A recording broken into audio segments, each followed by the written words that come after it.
So guys, ito yung Trinitario W10. Green ang kanyang bunga. Yellow kung mahinog, green. Guys, itabi natin ito sa ibang clone. Grabe kumamunga ang W10 guys. Bata pa siya. Nasa magti 3 years pa lang siya. Simula na siya mamunga. So itabi natin sa BR25 or UF18. Ito po. So ito po yung BR25 guys. Malakas din mamunga. Katamtaman lang yung ano niya, kakao.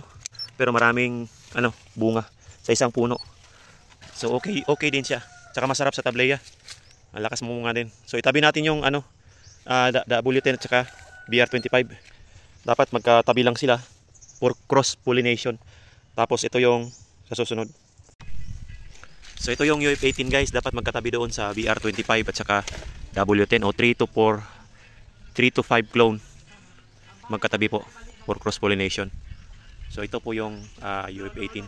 UF18 po ito guys. Malapit na mahinog guys. Tingnan mo. Ito. Medyo matagal-tagal pa to. Ito na malapit na mahinog ito. Yan.